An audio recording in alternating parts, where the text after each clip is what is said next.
I am sitting in the studio this morning with Conrad Mwanza. He is a media entrepreneur and founder of Zimbabwe's Achievers Awards. And this is known for championing diaspora excellence and reshaping the global narrative about Zimbabwe. And he's sitting in here with us today because it's exciting things that are happening throughout the year. Conrad, good morning to you. Good morning, Marisa. Thanks for having me. Very, very good to have you on the show this morning. Now, Conrad, you are the founder of Zimbabwe Achievers Awards. What started this? What is it all about? Yeah, so back in 2008, if you remember, we had hyperinflation, and I was in the UK. But what used to happen is a lot of people used to talk. There was a lot of negativity about Zimbabwe, and then I asked myself, what about the positive side of this? No one talks about it. Everybody's always about negative. So you realize with Zimbabwe, a lot of the time it's about the perception rather than the reality, and sometimes perception becomes the truth. So I wanted to sort of like change that narrative. Yes, I'm not denying that we could have negative stuff around, but what about the positive? Who speaks about it? So that's what inspired the Zimbabwe Achievers Awards, and we founded it in 2010. 2010. Yes. Yeah. Okay. So, you know, there's all these Achievers Awards that are happening and all sorts. What makes ZAA different from these other events? No, what makes it, I mean, we've been consistent for the last 15 years, having started in the UK, in South Africa, Canada, US, Australia. So I think we become unique, and we've become a global village with one voice and a group of excellent diasporans who are also investors. So and I feel like we've played a big role in changing the narrative of how we look at Zimbabwe. I mean, as I keep saying, it's more a perception issue. Yeah. And maybe I'll speak about that in my book, but it's much more of how we look at Zimbabwe. It's very important in how we look at Zimbabwe. If we look at it on a half empty, that's what you're going to get. So I believe that it's important that we promote our own country. Our own country. Yeah. Are you back now in Zim, or you're in and out? So I'm in and out. Okay. And the reason why I'm in and out, I'm a global citizen. I feel like Right. I'm an appointed ambassador. Right. Brand Zimbabwe. You know, I'm patriotic and I'm passionate about promoting Zimbabwe in different spheres, whether it's investment promotion or it's bringing in celebrities from South Africa and from the UK to come and visit Zimbabwe, or the US. Yeah. So it's, for me, it's you know, as the president has said before, Yeah. literally. Yeah. And that statement, sometimes I feel like it's misunderstood. Literally, it means no one will come and help you. And, and not to get that wrong, it's literally saying, you know, get up in the morning, do something, contribute. The country is literally yours to build. I love what you call yourself, an unappointed ambassador, which is fantastic because, look, Zimbabwe is a beautiful, beautiful country, and we do need much more of it spoken of out there. Now, I know that these awards have always been held away from Zimbabwe, and this is for the past 15 years, is it? Yes, correct. Yeah. And the first time you are actually holding these awards in Zimbabwe in August. Yeah. What made you come home after 15 years? I mean, no, that's a very good question. Because we started in the UK, so it was much more promoting Zimbabwe around the world. And I think it's time. I mean, if you look at the diaspora, they contribute, I think currently is 2.2 billion in remittances, which, you know, helps in the fiscus. So now it's us saying, let's come and also engage government. Let's come and have dialogue with the locals, if you want to call it this way. Because it's a much more collaborative effort. It's not that the diasporans are better or the locals are better. For me, I feel like we can collaborate a little bit more.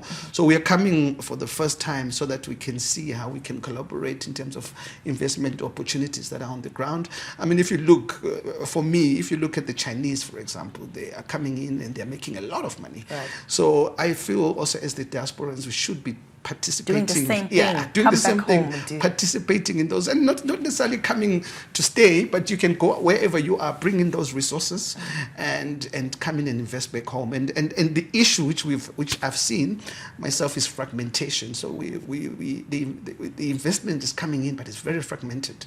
The 2.2 billion that I'm talking about, it goes straight into it's consumed. Right. You send to your mother, they buy groceries, everything. Yes. So that's a lot of money. If that can can be. Imagine if that was invested, they need to be able to give good returns. So it's about time that the diaspora come in as one voice. It's about time that we come in and collaborate with the locals, if you want to put it this way, and make big things in Zimbabwe. I love that, because I'm just thinking in my head right now as you're talking. There is a group that I'm on with, like an ex school that I went to, and they are abroad. So everyone is saying, let's bring our money together as Zimbabweans back into the country. What can we do? Let's collaborate. It's like a collaboration again with each other, because a lot of that has been kind of sifted away over the years, because we're like, but Wakabo City, Zimbabwe. So kind of bringing that back. But talking about your book, you're launching a book. What is this book all about? It's called The Zimbabwean Dream. The Zimbabwean Dream is essentially coming back to what the president was saying, that the country is built by its own people, literally. So I'm talking about pursuing the Zimbabwean dream, and that it's on each and every citizen to pursue. And how you talk about your country is what becomes of it. So if you're very negative about your country, it will become negative. So, but if you preach positiveness, which, the nice thing about Zimbabwe, which a lot of people might not appreciate, is that it's got a lot of good things happening. The environment is good. It's one of the most peaceful countries. And this is not saying, unfortunately, outside there, the perception is different. But this is the most peaceful country that you can ever get, even in the world compared, So, but that is not, we are sold the American dream. And I'm saying, but we have a Zimbabwean dream, which is valid. We've got minerals. We've got an educated population. We have vast opportunities in the real estate. It's a growing country. And, so there's so much potential that we can realize the dream. But that dream will be realized by the effort that its own people put.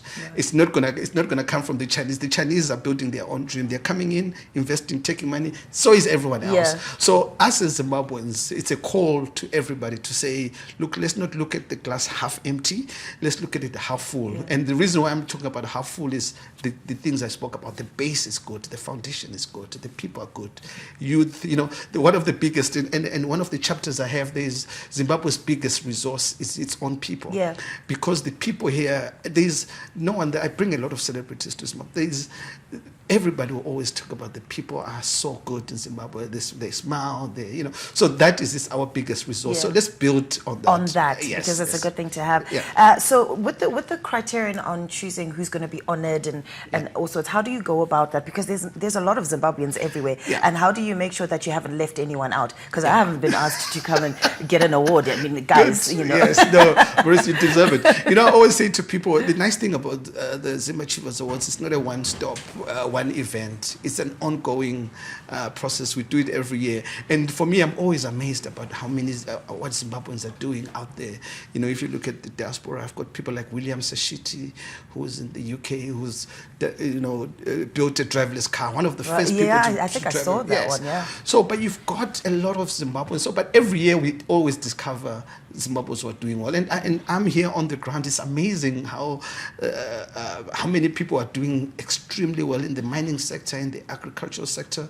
And, we've got a lot of black commercial farmers now, which is something which was not there before. So I'm seeing a lot of prosperity, a lot of excellency. So it's an ongoing process. No one is left behind per se, but every year we discover. There's going to be someone different. Yes, You've never had to really do like you get one person winning twice or getting an award twice? Because of the many Zimbabweans who are doing extremely well. I mean, look, even if you look at Australia, I mean, the Zimbabweans in Australia are doing extremely well. Hey. And in the UK, we have so many Zimbabweans who are millionaires now in pounds. So there's a lot to celebrate, and there's a lot of people to celebrate. So it's a celebration, and every year we will be recognizing excellence. People are doing excellent, That's wonderful. So this event happening on the 29th and the 30th of August.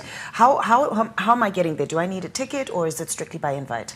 No, you will need a ticket. So we've got a diaspora forum, a diaspora and investment forum, which we'll do at the Hyatt. People can go to our website, which is www.zimachievers.org, and they'll be able to register and attend the forum and the awards. Okay, that's fantastic. How much is a ticket?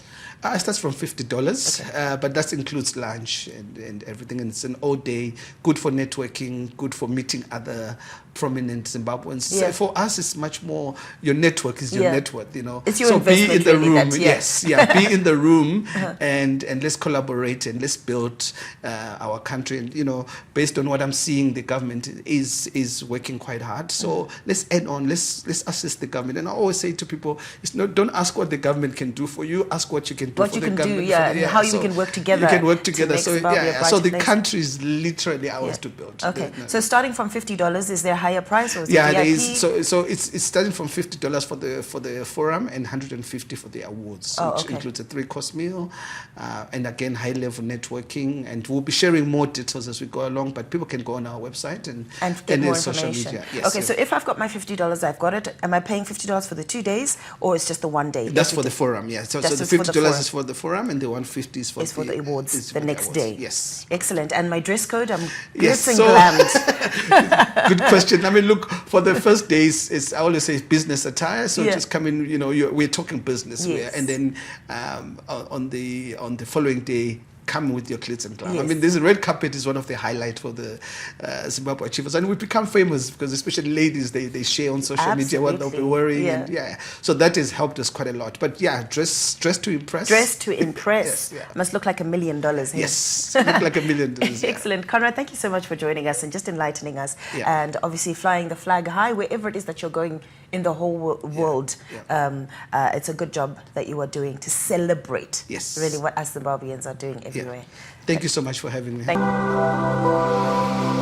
you.